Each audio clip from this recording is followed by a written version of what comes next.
Então vamos lá, meus amigos, estamos de volta, dessa vez para a gente reagir aqui a um tweet do Iago Martins, né? Para quem não conhece, o Iago Martins é um escritor e um teólogo, ele também é pastor, e ele, muito cedo, ele já percebeu ali um padrão maniqueísta e messiânico no bolsonarismo, e aí de prontidão ele já resolveu denunciar isso e formalizar num livro, né? Inclusive esse livro dele eu ainda não li, já foi recomendado a leitura, mas eu ainda não li. Deve ter sido muito bem escrito, porque ele é um menino muito, né, tem uma oratória muito rebuscada, e é um cara de fino trato. Ele teve já um debate com o Bernardo Kister, né? Mesmo eu sendo católico, eu acho que ele jantou o Bernardo Kister ali. Porque o Bernardo Kister, ele quis olavizar o debate, ele começou com aquela coisa de querer xingar, de querer sabe, menosprezar, diminuir a pessoa, sabe, desumanizar, a estratégia do Olavo. E ele sempre num tom plácido,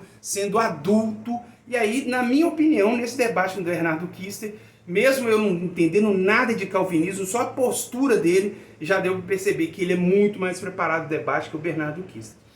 Então, assim, eu tenho uma certa admiração pelo Iago Martins, mas nesse tweet aqui eu acho que ele pisou na bola, cara. Ele sabe, ele deu um escorregão, né? E eu vou tentar fazer a refutação aqui, não querendo criar um mal-estar, né? Tentar pagar de gostosão melhor que ele, mas para tentar oferecer até para ele mesmo, se algum dia esse vídeo cair, né, na timeline dele, oferecer para ele uma antevisão e auxiliá-lo para perceber certas situações, certos estados de coisas.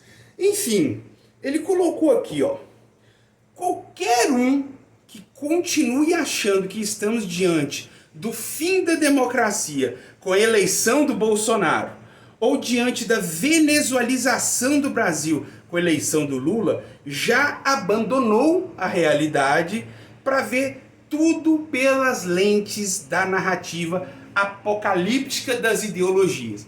Ou seja, foi um comentário que a essa altura, né, a essa altura do campeonato, nesse momento, é um comentário isentão. Ele está ali tirando, digamos assim, as camurças ideológicas dos candidatos, né? E assim, quando a gente fala do fim da democracia, né, quando a gente está se referindo ao Bolsonaro, a gente está se referindo ao Bolsonaro na qualidade de um sujeito que ele é fascistoide.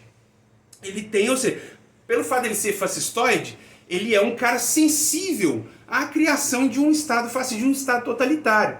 Os comportamentos do Bolsonaro têm total comunhão com o sujeito que né, que pela descrição aí histórica dos analistas ficou cunhado como fascista. É lógico que ele não é um Mussolini, né? É lógico que a gente não está vivendo numa época onde estava muito mais vulnerável à criação de um Estado totalitário, um Estado fascista. Né? A gente não está numa conjuntura de guerra, né? Ou seja, tem toda uma situação. Mas o Bolsonaro, ele é um cara muito sensível. Digamos que se houvesse um feromônio fascista, ele é o cara que responde, e responde com toda a virilidade imbrochável que ele tem contra a democracia. Quando o assunto é atacar a democracia, o Bolsonaro, ele está sempre de prontidão. Então, para tentar mostrar que existe sim fascismo no Bolsonaro, o fascismo no Bolsonaro não é uma narrativa, eu resolvi pegar aqui, né, porque teve um escritor que ele fez essa lista,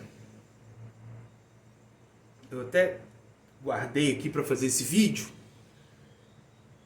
que até fizeram uma fake news falando que essa lista aqui são estados iniciais, comportamentos de chefes de estado ou políticos que têm comunhão com o fascismo, que cria a atmosfera fascista, entendeu? E fizeram uma fake news falando que isso aqui estava pregado lá na entrada do Museu do Holocausto. É lógico que isso aí é uma fake news, mas foi descrito por um escritor que ele estudou por muito tempo como que foi o fascismo na Itália, né, na Europa de modo geral, e ele escreveu uma lista que revela como que é instaurada uma atmosfera fascista. Então, presta atenção nisso aqui e olha se isso aqui não está quase que assim, ipsis literis com as práticas do Bolsonaro.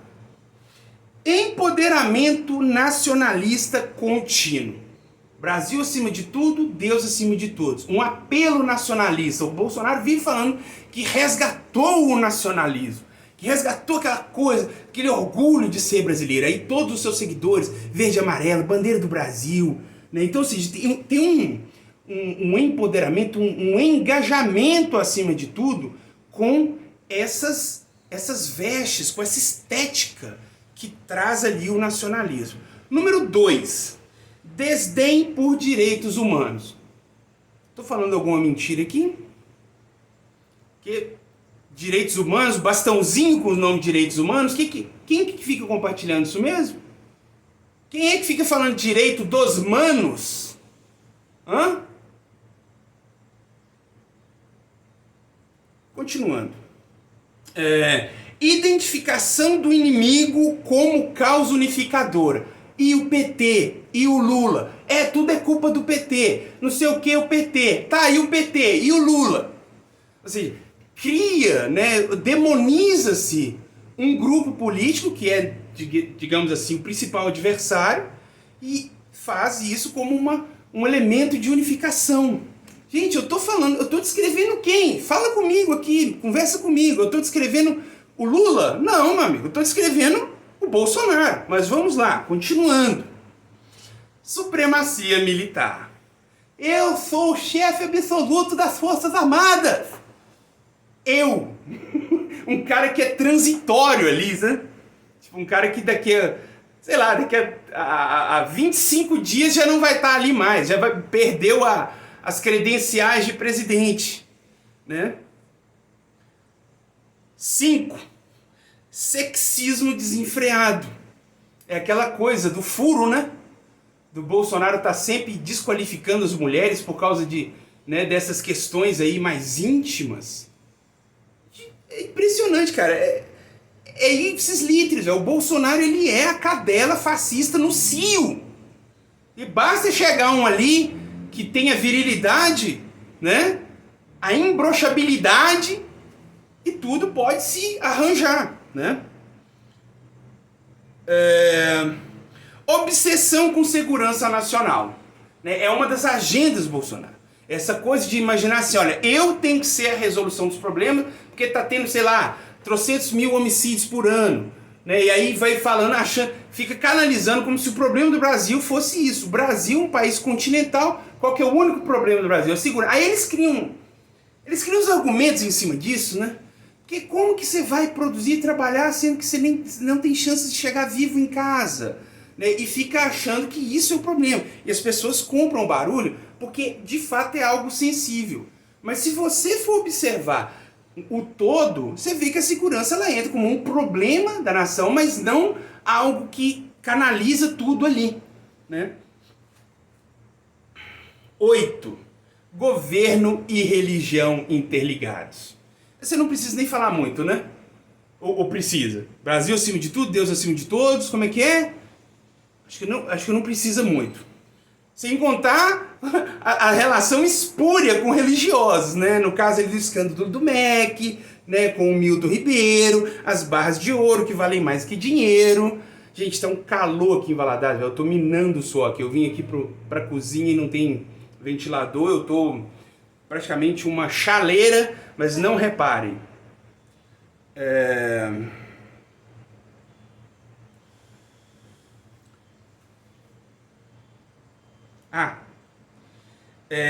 Poder, direito de trabalhadores suprimidos. Aí a gente já vê aí que isso aí já tem se organizado, já tem um bom tempo. Não é nem por conta do Bolsonaro, não. Por exemplo, a reforma trabalhista ela veio com o Temer, mas com forte apoio do Bolsonaro e tantos outros. Mas vamos lá. Desdém pelos intelectuais e pelas artes, né? Pelos intelectuais, muito óbvio, na pandemia, né? O cara cagou pra ciência, ele enalteceu o obscurantismo, assim, sem medo de ser feliz, fazia propagandinha ali da cloroquina, estendia a caixinha de cloroquina como se ela fosse uma panaceia, e a gente sabe muito bem que aquilo ali é o curandeirismo puro e simples, né? Desprezo pelos intelectuais e pelas artes.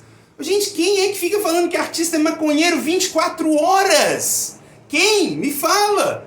Quem que acha que a arte é desprezível? Que, não sei o que, é só mamata, é tudo maconheiro?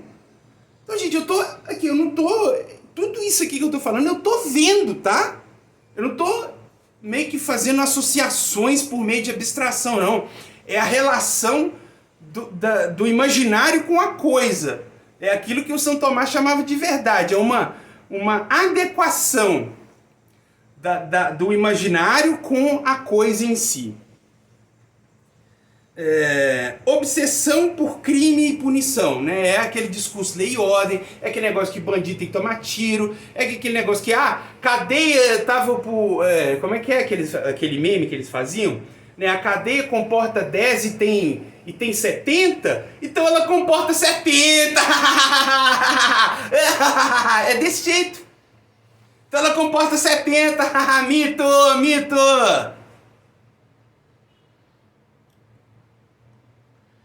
Corrupção e nepotismo desenfreado. Aí a gente vê a ex-mulher dele, os filhos dele todos, né? Nepotismo, corrupção desenfreada, e é corrupção, velho. Corrupção desenfreada. Né? Aquele sujeito que acredita que não existe escândalo de corrupção no governo Bolsonaro, só porque ainda nenhum deles foram presos, né? Como é que prende gente que tem prerrogativa de foro? Me ensine isso aí. O Salles foi reeleito, ou seja, o Salles que se...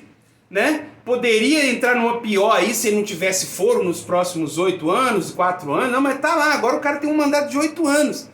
É eleito senador da República. Você vê, um criminoso. Né? Então corrupção e nepotismo desenfreado, velho. É isso. Agora, cara, eu te pergunto. Isso é narrativa ou a gente tá vendo? E aí eu volto a dizer. Não é que o Bolsonaro tem condições de instaurar um Estado fascista nos moldes do Mussolini. Mesmo porque o Bolsonaro em si não conseguiria isso porque falta algumas faculdades cognitivas. O cara é burro. O Bolsonaro ele não aprende. Ele tá achando que ele vai virar aí o segundo turno falando da política do fica em casa, economia, a gente vê depois. O cara fala isso, ele não cansa de falar isso. Ele tá monotemático nisso. Isso revela o quê? Isso revela burrice. O Bolsonaro é um inepto do caramba, entendeu? E aí a gente vai observando que o fascismo nele não é nada de narrativa, mano. Você vê, ele é sensível, sabe? Ele é a cadela do fascismo no si. O Bolsonaro é a representação quase que, sabe? A personificação da cadela do fascismo lá que o Karnal fala. Então eu termino esse vídeo aqui, né? Comunicando com o nobre Iago Martins. O fascismo do Bolsonaro, meu amigo, não é uma narrativa. Então é isso, ficamos por aqui, até o próximo vídeo.